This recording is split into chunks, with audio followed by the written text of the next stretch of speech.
the dedication here. Okay. Okay, ladies, let's do this. Let's do this. Naaseh v'nasliach. So we're gonna hold off on that. We're gonna come to it at the end. But yeah, today actually we're in the week of humility. We're in the week of Hod, which translates to humility and splendor. And today's day is Tiferet Shebehod. Tiferet Shebehod, which means compassion in your humility. But before, if you allow me, before we tie in the week's Midah, I want to talk about Lag BaOmer because it's coming up, and we're going to tie it in together. First, we're going to dedicate this class. Oh, I should probably say that we're starting. Yeah.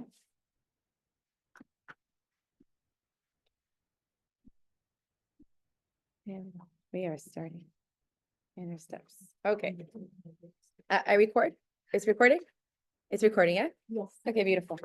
Okay, first we want to dedicate today's class and today's learning. Attends, c'est là, je crois. Okay. Non, mais je te l'avais mis là. Okay. Let's read all the names. Yeah. Okay, so this week's learning is sponsored by Esther Faraji, the Refuah Shlema of Miriam Bat Freja? Is it Freja? Okay, it's the J. Freja. Deborah Sadia for Lilui Nishmat of Rabbi Shalom Dovber ben Eliyahu Akiva. And Yael Leah for the merit of her fiance Gil ben Liora for always striving to grow and become stronger in the Torah, and for Refuah Shlema for Uri Israel Cohen ben Shiran. And this week's lunch is sponsored by Yannick Ayash and Esther Sitbon for Lilui Nishmat Moshe ben Eliyahu Ayash. Wow. May the learning of today be a aliyah for his neshama. And we added to that Adel Miriam. Adel Miriam. A refuah shlema for Adel Miriam bat Michal Aliyah, that all should go well. Amen. And it should be easy. Refuah shlema, she should be home with her brother, Daniel. They named him. Should be home with her brother real soon. So refuah shlema for Adel Miriam bat Michal Aliyah. Tinok ben Michal Aliyah. Oh, so now that's not Tinok. That's Tinok ben Michal. Oh, yeah. Oh, so that's her brother, no? It's another. Oh, it's another. Okay. Wow. Leah Chana Devorah Chaya Bat Mazal Tov, Shulamit Sulika Bat Rivka.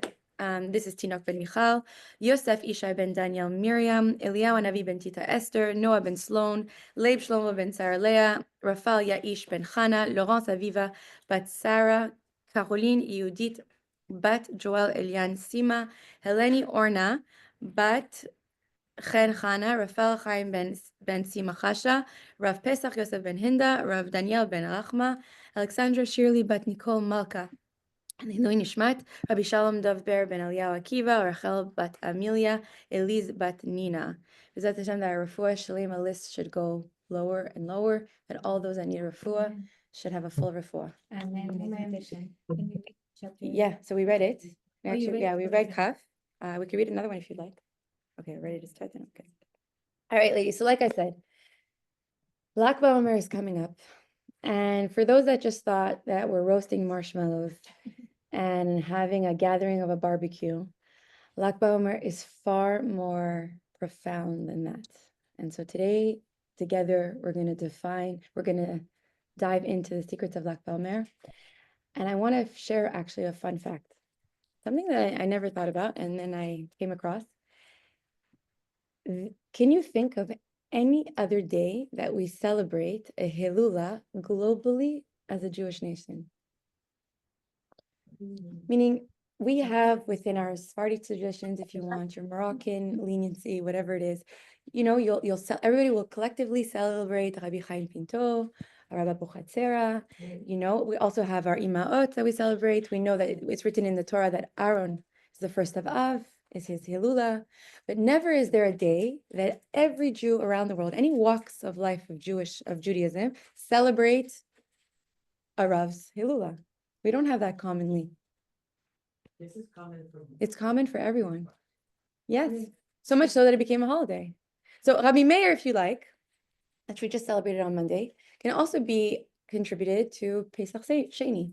There are some sects of Jews that don't necessarily see it as the day of like that they exclaim de lahab de Rabbi Meir Haneni. But Lag BaOmer became, amongst all Jewish walks of life, a day where Jews gathers at Meron, at his Hilula day site, and celebrate. And it's usually a day of laughter. It's a day that sees the mourning period that we were in. It's a day where people rejoice, they dance. And he exclaimed that on the day of his passing, I want to be a day like a wedding. Hilula actually very briefly translates into an anniversary, a wedding. And he says, on that day of my passing, make it a celebration amongst all the Jewish people. And so it is. And it's the only one that we all collectively celebrate. You know, us who have the custom of celebrating Hilulas, Rabbi Shimon is the one that actually gathers us all. And have that idea in mind because we're going to tie it in at the end of this in this class. So we're not at Meron, but we're going to bring Meron here to Aventura. We're traveling right now inwards to Meron to celebrate Rabbi Shimon, and we're going to with a teaching of Rabbi Shimon. Rabbi Shimon is Rabbi Shimon Bar Yochai. When I'm going to say Rabbi Shimon, it's because it's Rabbi Shimon Bar Yochai. So the Midrash recounts a beautiful story that I hope I will say well about a pasuk that says Nishbecha ba, that a couple comes to Rabbi Shimon, a couple of good wealth, and they said that they haven't been married to have children for over 10 years. And the halacha states that if it's over 10 years that a couple has been together, they can come in front of a rabbi and request that there should be a divorce, not because they don't love each other or not because they didn't see eye to eye, but because nothing came out of the marriage, which were children.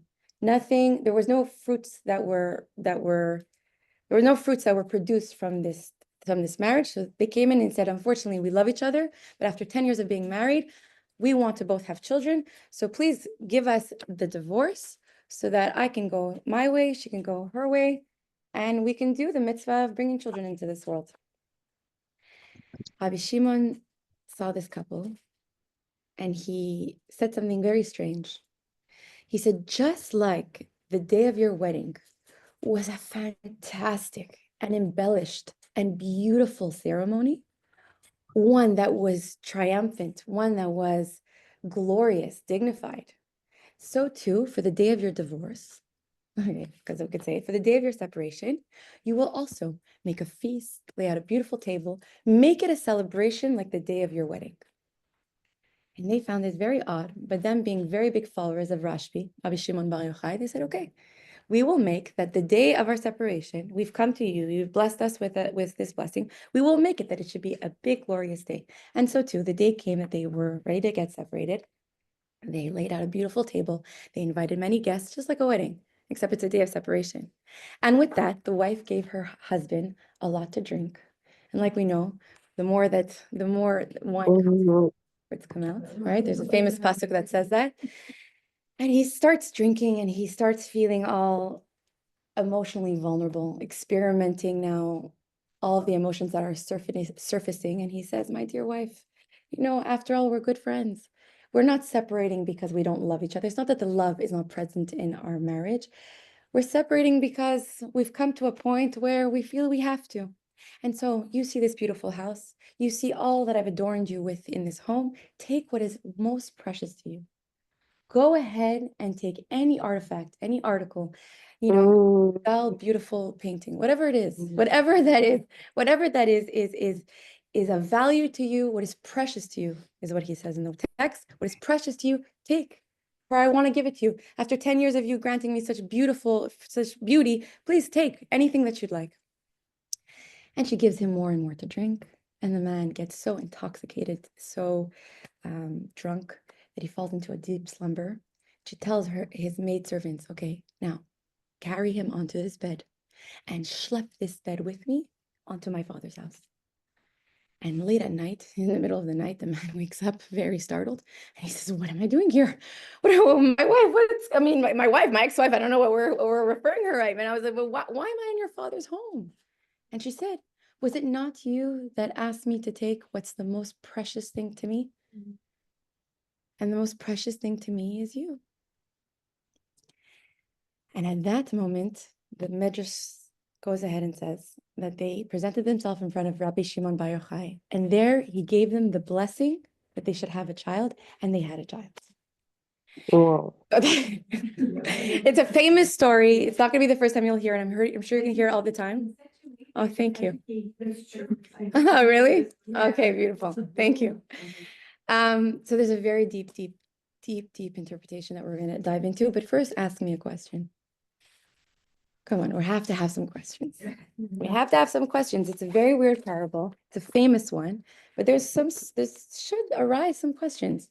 Like, firstly, when you first come to a Rav, and he comes and gives you this weird suggestion, and then the second time that you come, then he prays for you, my first question should be, they came and they present themselves with a question. They wanted to have children. They said, now we've come to 10 years, we don't have children. And they ask, what should we do? And he said, number one, the first question should really be, why are we celebrating our divorce like we should be celebrating our marriage? Since when would we celebrate a divorce, God forbid, instead of celebrating like one of a marriage? If anything, a divorce seizes a marriage. It's like the death to the marriage. So why would I celebrate that? You know? Remember when they married, Maybe. and then. And it brings maybe like the fire again. You're getting there. You're very much getting there. And the second question that I should have is why, if I first came to you in the first instance that I came to you, why didn't you daven for me then, Rabbi Shimon? Right there, there's two couples that present themselves asking for a child. At that point, he said, no, okay, I give you the blessing to get divorced, but you're going to celebrate like it's a wedding. But why didn't he go ahead and pray for them?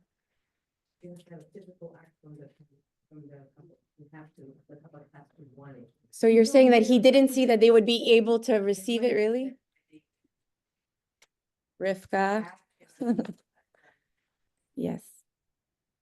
So let's dig deep into this story. When Rabbi Shimon Bar Yochai saw this couple, he understood right away that there is a separation of this couple that is not allowing for a blessing to overflow. And we're going to get personal, but we're also going to get more on a unity base. It's very often you can be 5 years married, 10 years married, 15 years married, 20 years married, and it comes like a transaction. Comfort seeps in very, very easily. Comfort seeps in. And there's a famous pasuk in the Gemara that says, Bas Ploni and Bas Ploni are like the zivug, like the basheret. What's the idea of the basheret? That you, after 40 days of conception, are ordained to be with so-and-so person. That's a basheret. And then they said, in the same passage, they said, and towards your merit is who you're going to find yourself with. So they ask a question. So what is it? Is it that I was ordained by divine intervention to be with my husband? Or it's through my merits and actions that I worked at that I merited to get this man that's a reflection of me, that's my husband. So which one is it? So they said one is zivug rishon and the second is zivug sheni. But there's a different interpretation that says it's actually within the same marriage. That's actually in the same marriage. So there's two in the Gemara, there's two psukim that say that 40 days before you were born, there's a bat call. There's a call from Shemaim that says, Sarah Yael bat Marilyn Miriam will be married to Yosef ben Tov. Okay? And then they said that in the same pasuk, if you read along, they say that on your efforts, on your merits, you are going to be meritorious to marry so-and-so person. So from what you build, that's who you're going to marry. So then they comment and they say, which one is it? They said, the first one is zivug rishon, the first zivug, your zivug, your basheret from your soul. And the second one is on your merits. But then, like the second zivug can be like this, a second zivug. But then they say, this also exists within one marriage, meaning without two partners, with the first partners, which means we can come into our marriages, and this was ordained. After we came into the chuppah, we're kind of rowing through the marriage, knowing that this is my basheret. So what happens? Because I know that this is something that was chosen for me, I wave.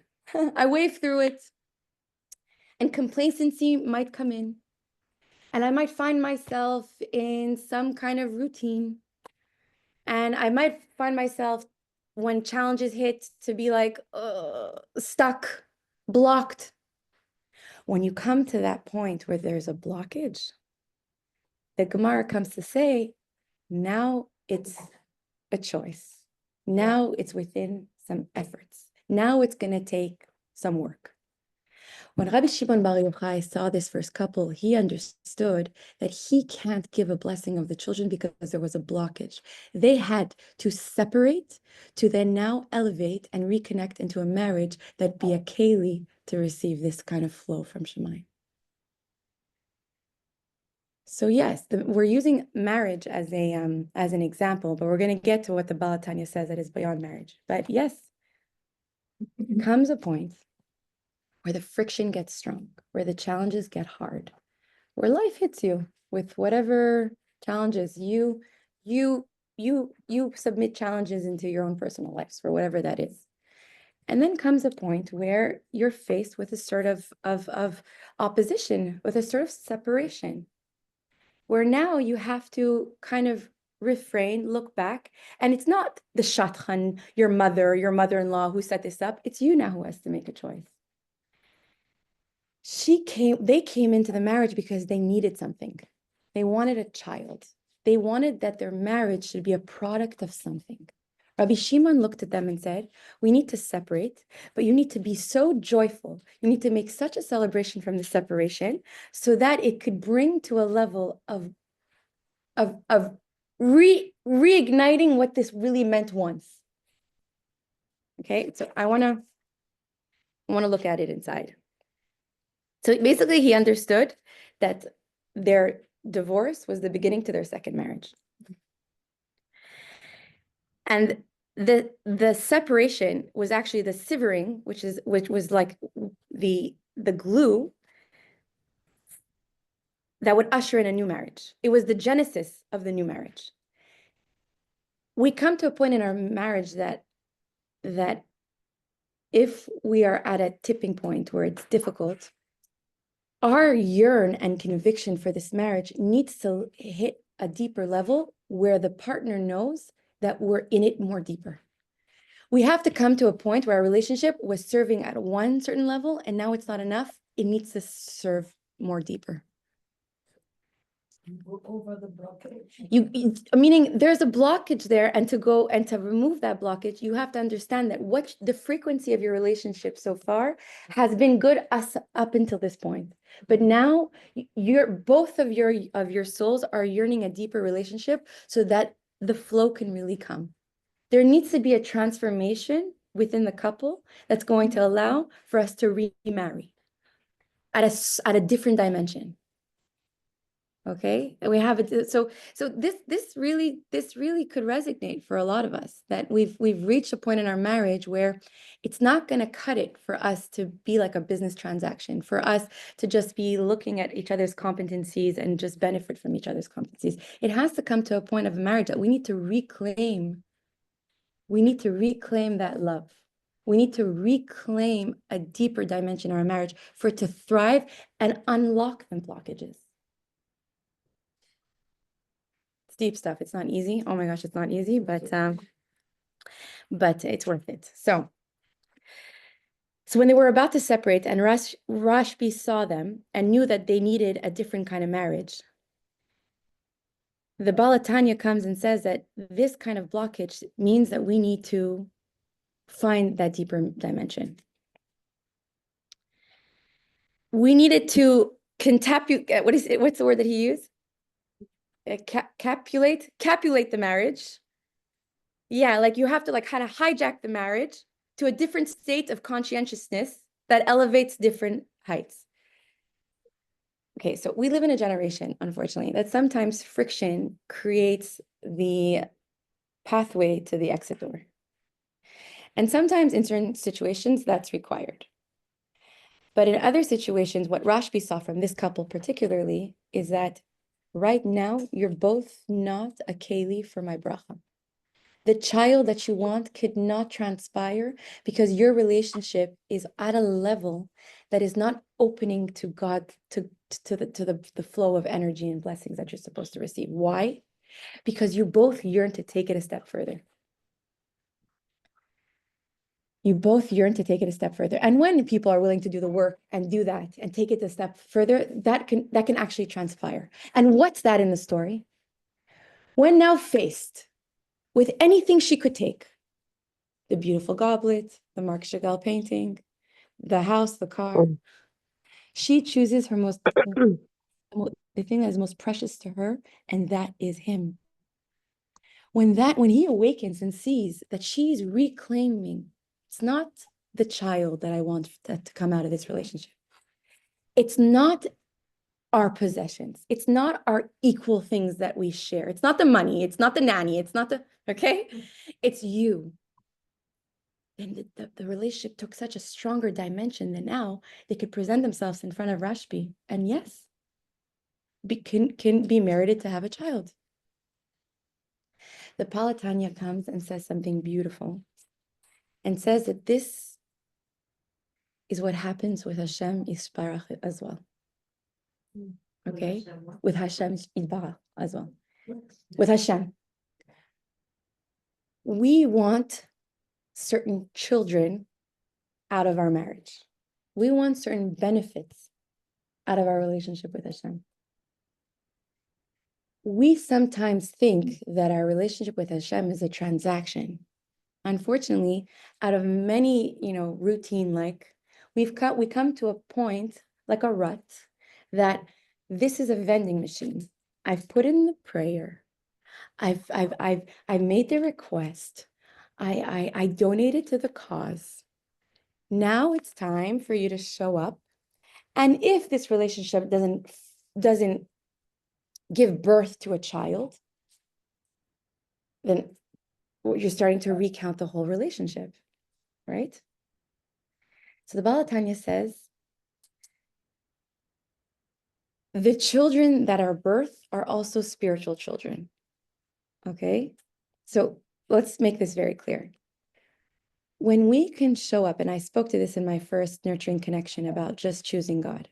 If we can show up to God himself and say, you've given me this heartache. You've given me this challenge. You've given me this path in life that can be very, very dark. Yet it's not what I can gain from this situation, but after all, it's just you. If we could sit with it's just you that I want, not what I can get from you, not olam haba, not olam hazeh, not the gains from my mitzvah, not even your Torah, your mitzvah, not even that. That's also an accessory. If I can come to a point where I say, it's not what I can get from you, but what you are to me, Hashem, then we are reclaiming a deeper dimension into this relationship with Hashem. And we don't do this often.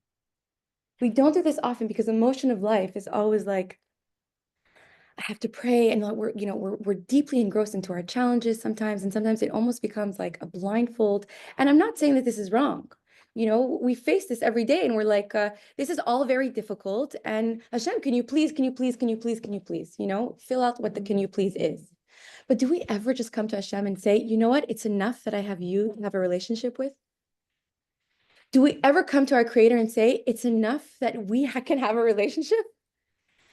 Everything is difficult. Everything is challenging, but it's enough that I have you. Can we tell this even to our husbands?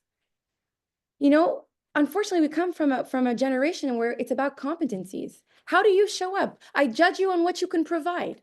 I judge you on what you can bring to the table. And if it's not good enough, then it's disposable.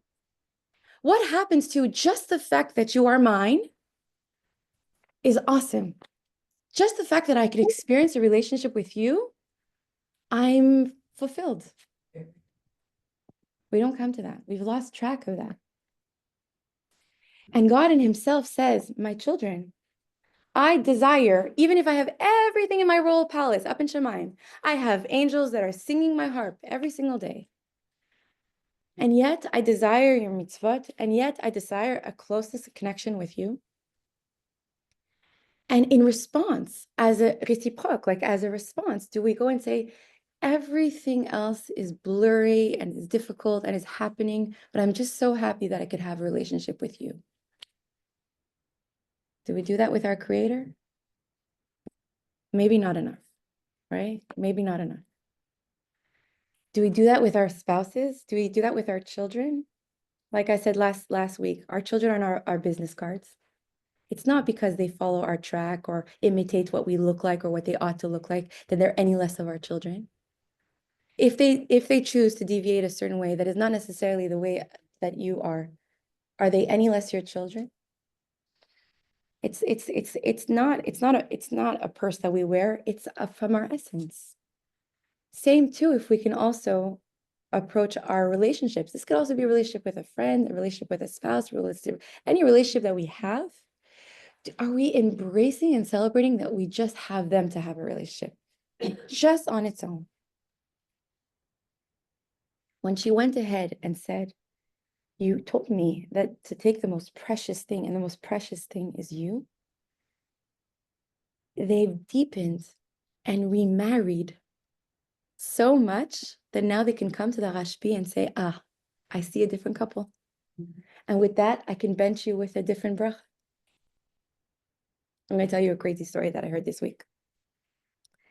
There was a couple in Bnei Brak. For a very long time, couldn't have children as well. 10 years passes by, and he was a man that in Bnei Brak, he really follows the letter of the law. And although you could really speak to different rabbanim, and they can give you different kind of psaks, they can issue a different halachic interpretation, but he was really by the book. A man growing up in Bnei Brak, and by asking his many rabbis, he understood that after 10 years of being married to his beloved wife, they had to separate.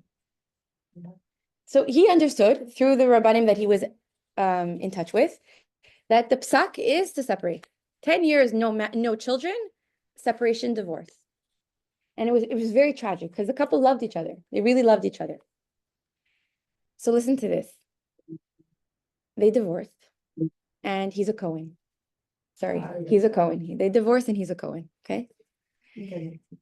So after he divorced and he's a Cohen, he found out 3 months in that now his new ex-wife was pregnant. 10 years of being married. He asked his rabbis close to him and said, okay, 10 years of not being married, we were not blessed with a child. I want to follow the letter of the law. I want to do what's right in terms of halacha. Okay, it seems like you should divorce. 3 months in after being divorced, she finds out she's pregnant. He's a Cohen. A Cohen can't marry a divorcee, but she's carrying his child and he cannot remarry. Crazy, right? And he went to every rabbi, even her. Yes, because it's, yeah. He went to every rabbi. Yeah. He went to every single rabbi and he said, like, I'm sorry, there's nothing to do. At a moment where it seems like everything is lost, there's in my lasot. Except that he had this one close rabbi and he said, a story like this, you need to take it to the Lubavitcher Rebbe. You need to take it to the Lubavitcher Rebbe, to take it to the Rebbe of Lubavitch. And let's just say, like, this Jew was living in a place that, let's say, had a lot of opposition to the Lubavitcher Rebbe, to say the speak. So within his heart, he had a blockage. Lubavitcher Rebbe, like, that's not my shita, it's not like what I grew up with. There was like some kind of opposition there. Like, I'm not gonna. And so, even his ex-wife told him, what do you have to lose? I'm pregnant with your child. We want to be back together. You're a Cohen. What do you have to lose? Now, everybody's telling you no. One person's telling you go to the Rebbe, go to the Lubavitcher Rebbe. Well, you have only what to gain, nothing to lose. Okay. He ends up going with a friend. And he waits at the time, this was like in the 1980s, the Rebbe every Sunday would wait and give dollars to all those that would seek to come and get a blessing, right? He would hand out dollars. Came his turn and he was explaining him the situation, and the Rebbe gives him $1 and he says, go and speak to your mother. And he leaves him with that. Go and speak to your mother. And he's really upset. My mother is of old age. I didn't want to tell her the story. She's already so sick and tired and of old age. I'm going to frustrate her with this. Why would I come and tell her and upset her and make her aggravated? This is already aggravating for me, for my wife. I'm going to get my mother involved, who's so old. So he recounts this and he tells this to his mother and he says, so this is the story. And again, like he's opposed of doing this. He says, I knew this was a waste of time. But again, he's being pushed to just do it anyways. What do you have to lose? Now, the Lubavitcher Rebbe said to go speak to your mother, go speak to your mother. And he tells us, he's recounting the story. And yes, and you see, the Rebbe came to tell me, I didn't want to aggravate you. Forget about it, mommy. Don't worry about it. And she says, the Lubavitcher Rebbe told you to come and speak to me about this. And he said, yes. And he said, if the Lubavitcher Rebbe is telling me that I can tell if to come and speak to me, then that means that I can reveal to you what I kept from you for so long. Is that me and your father decided that when we were going to adopt you, we were never going to let you know that you were adopted. But you are not officially a Cohen. I am married to a Cohen, but you are an adopted child for us. And this is why then you can go ahead and remarry your wife. But let's bring this story and transform this story back into what we're talking about in terms of the blockage. Now, this could be an interpersonal relationship thing. Sometimes within your own couple, within your relationship with anybody, with your children, with your spouse, you can feel a sense of blockage. You can feel a sense that the flow of blessing is not flowing through. That just means two things, that you'll come to a point where you need to question and ask yourself, what dimension do I need to bring to this relationship in order to let it flow? And the Baal Tanya comes and says, first, re-choose each other. First, don't choose your spouse because he can offer you X, Y, Z. Don't choose the extension of what he can give to you. Choose him solely for him. Not because you can bring me a child. You asked me what's the most precious thing to me, and I said you. If the most precious thing for me would have been a baby, I wouldn't have chose you. I'm happy in this marriage without a child, childless. And once they can reclaim that, and once they could see that, they can then now have the flow of energy. Now, even if it's not with a spouse, with Hashem. The Baal Tanya comes to bring the story with Hashem. Our relationship with Hashem. We show up in our prayers to God, yes, with all of our requests, our long list. And I'm not saying to put aside our list. We should all be praying for things. Shem is our Father that wants to provide. But when do we show up and say, I just want this relationship? The shidduch for my son, the good school, the scholarship, the good nanny, the parnasa, the car. I want it all. Yes, provide it to me. But this relationship, Torah mitzvot, we have to reclaim the passion back into our relationship with Hashem. It's so funny. We contribute passion to relationships with spouses and children and stuff. What about the passion that I feel about having a relationship with God? Do we ever do that? Am I always so full of joy? So the Baal Tanya comes and says, like, you want to give birth to a daughter and a son. That's Ava and Yira. What about your excitement about being able to have 613 to serve Hashem? There's a pasuk that he continues with, and I have to say it inside because really it's supposed to be text-based, but it wasn't. But we'll go in. There's a pasuk that says. Let's say it here. No, 1 second. There's a pasuk that says, sorry.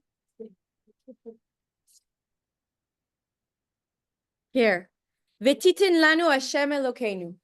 V'titen lanu Hashem Elokeinu. There's a pasuk that the Baal Tanya puts into this mamar that says, and you gave me God himself. Now, the commentaries say that God gave us Torah, mitzvot, holidays, celebration, Lach BaOmer.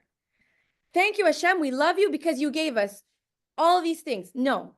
Another pasuk comes and says, no, v'titen lanu, for those that are familiar with the Hebrew, and you gave me Hashem Elokeinu. Thank you for giving me Hashem himself, his oneness, his ability to connect. We take it for granted.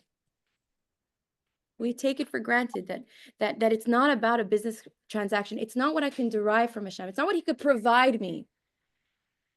It's that within this relationship in itself is already a blessing. And this is a big lesson that I took in this week. within my interpersonal connections and with my connection with Hashem. So much so that as I was listening to it, to calm my nervous system, sometimes I take a walk in my gated community because something about feeling grounded in nature. Yeah. So all children are fast asleep. Husband is heating up supper, and I am in my brain and in my mind and in the intrinsics of my heart. And I'm like, okay, I need to speak. And when you're so connected to nature, you find yourself also speaking to Hashem, right? Some people might resonate with this. So when you feel vulnerably open, energetically and emotionally, you're feeling a spiritual, it's a spiritual experiment, right? So I found myself requesting, speaking, all of the above.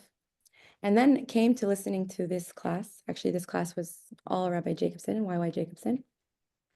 And he said, why don't you just pause and connect with Hashem, just so that because you could connect. So I put my phone down. I'm like, fine. He said something nice. He said, it's not, Hashem doesn't put Hashem doesn't put in your path. No, it's not what you can gain, but what you can give. It's not what you can gain, but what you can give. It's not, the lenses aren't like, now, come on, Hashem. I'm such an Eved Hashem to you. I wake up every morning and I show up every day to be the best version of myself. Now, what about this? Come on. Like, what is it? Why don't I reverse this conversation and say, yes, I have. But thank you that I can sit now and we can speak.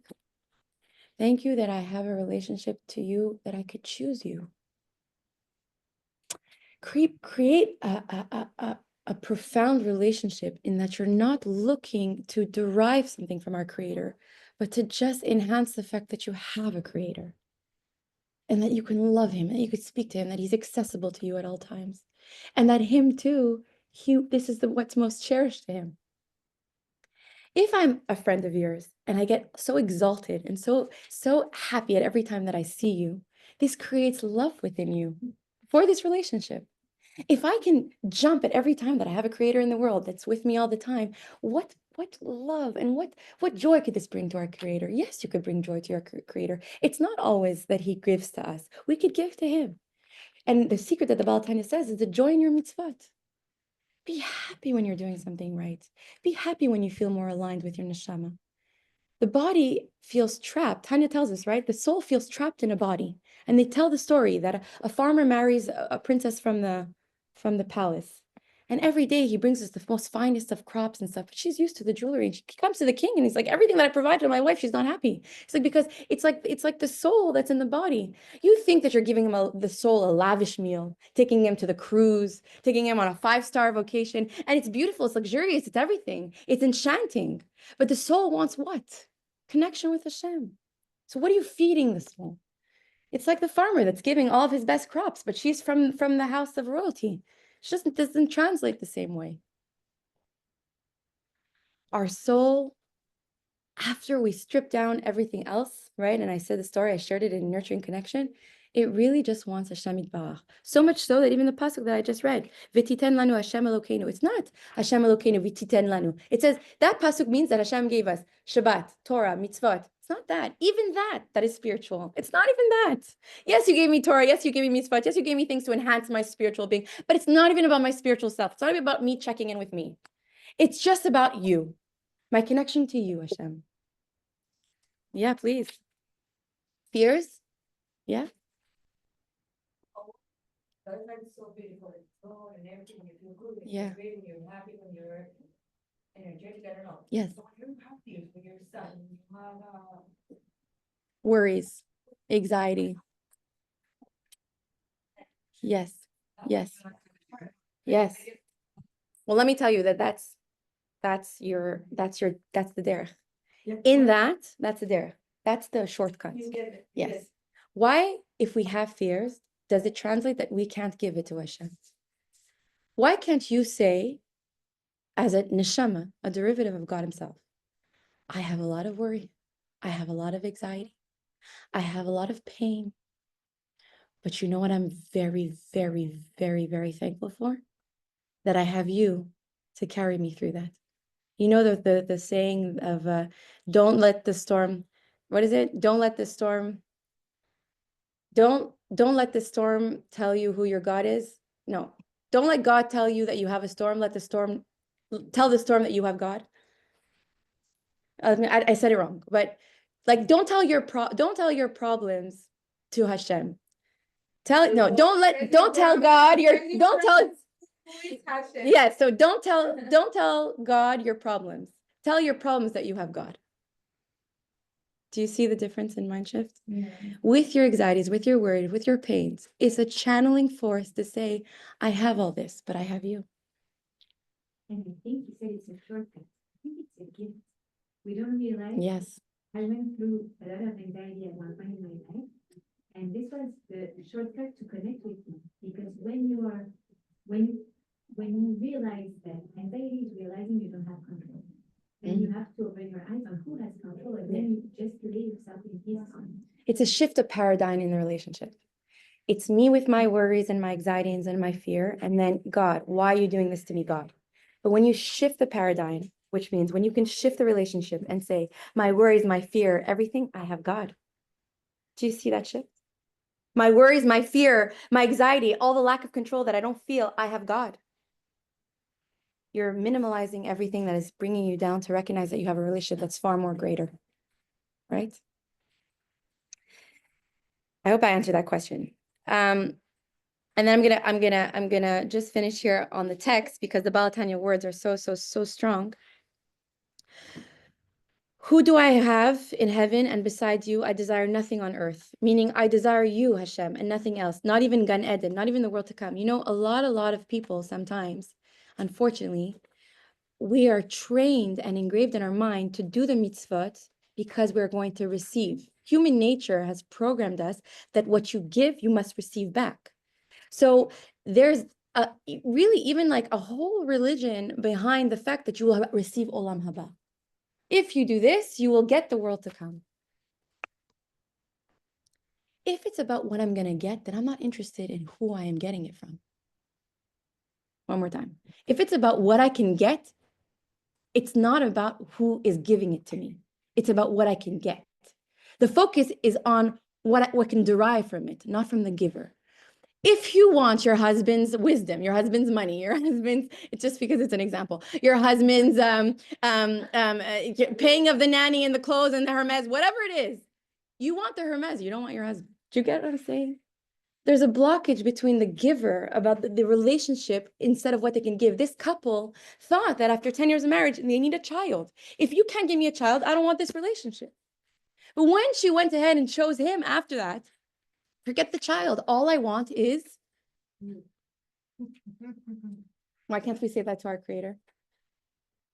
Why do we have such trouble saying, and all I want is you? It dawned on me yesterday. We don't have that lingo. We don't have that vocabulary.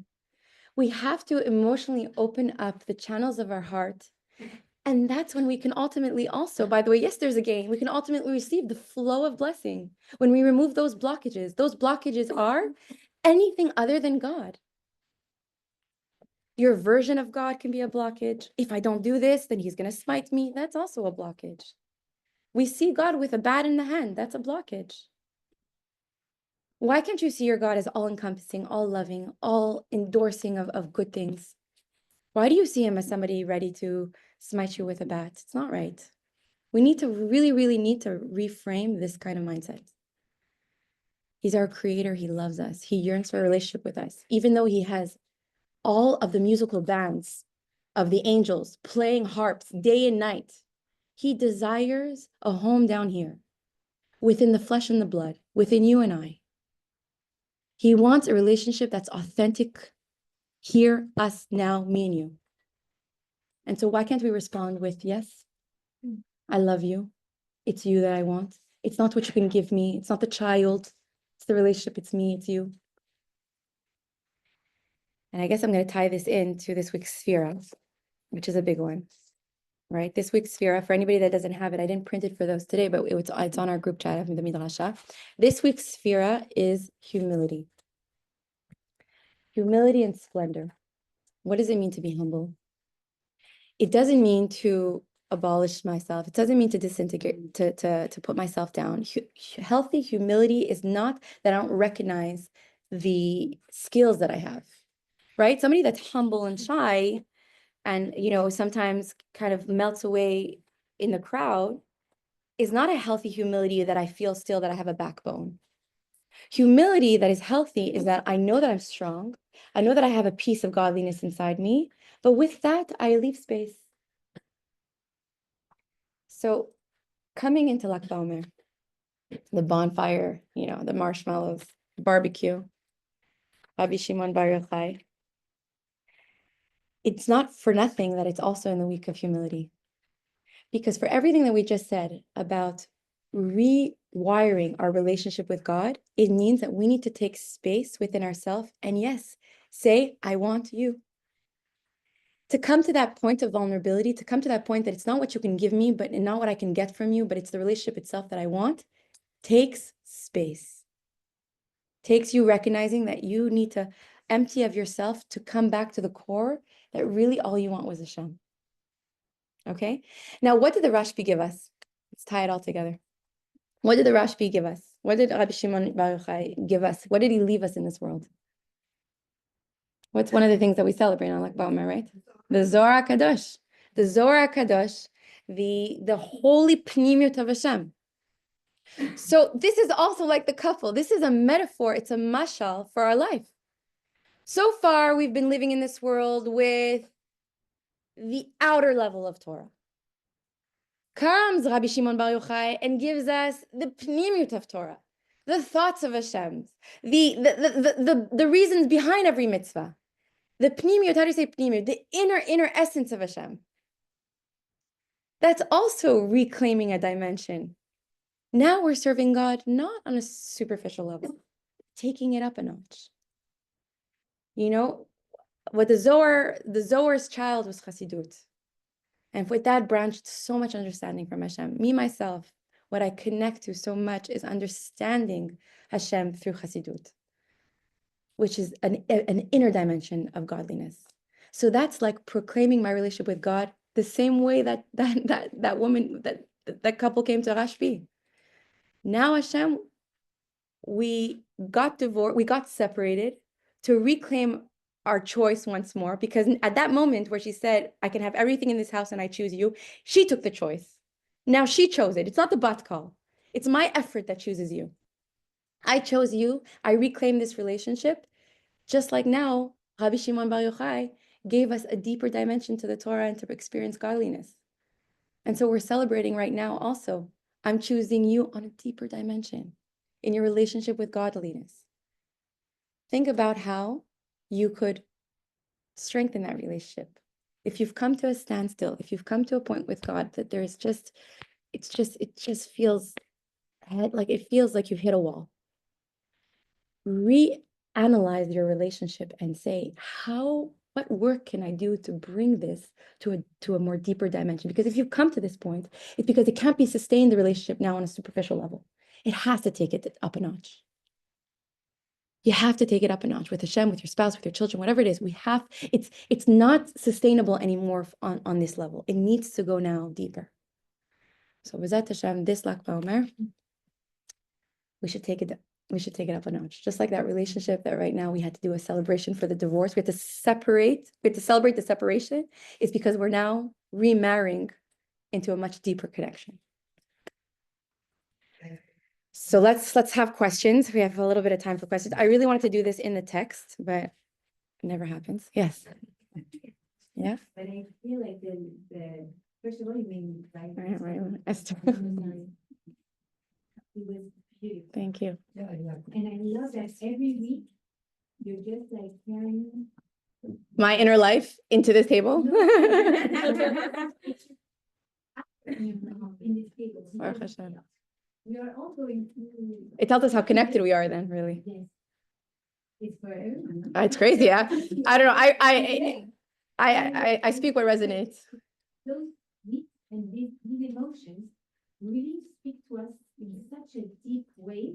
And I love it. Thank What you. you said about remarrying and choosing Hashem, I think, like it makes us understand why we did the Chet HaEgel. Mm. Now we can Yes, understand why yes. Hashem made us go through that scene of the golden The calf, golden calf, yeah. right?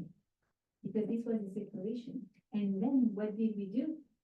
We yearned for that reconnection, but we fought for it. Mm-hmm. And that's when we got Mm-hmm. into that relationship just for him and not for being a free Right, person, not right. for this, not for that, not for a leader. but Such a good for example. God. Yeah. And it happened again when we became Yehudim. When you think about it, like the story of Esther and Mordechai is also Awesome. like the- Yeah, that story kind of plays out in so many things in history. And like, it's beautiful because yes, this is the work we're doing now, right? That the work of reclaiming our relationship and our love for Hashem comes when we're going to go for Shavuot. And just to finish that story, then when I took for a walk, when I went ahead and right, I went for a walk and I was saying, okay, fine, Hashem, yes, yes, yes. So I had to do it with my husband too. So I walk in back from my walk and he goes, everything okay? I'm like, yeah, just want to let you know that I choose you. So hey, listen, it's so embarrassing. Where did you go? I'm only sharing this vulnerably so that we can do the same things. We have to crush the ego, bring to a sense of humility. Doesn't have to be your husband, it could be a friend, it could be a daughter, that you can also say, despite anything that you bring me, I choose you. And I'm telling you, it's a paradigm shift of the relationship. It creates a meaningful purpose because what is it saying? I'm not interested in anything else other than the relationship with you. And it's far more profound than what you bring me. That means the focus is on the person themselves, not on the person's capabilities, performance, capacities. What's the other word? That competencies. It's not about that. It's just about the relationship. Yeah. So, and the small group that we collected his in the end of the, the, Yeah. so whoever is not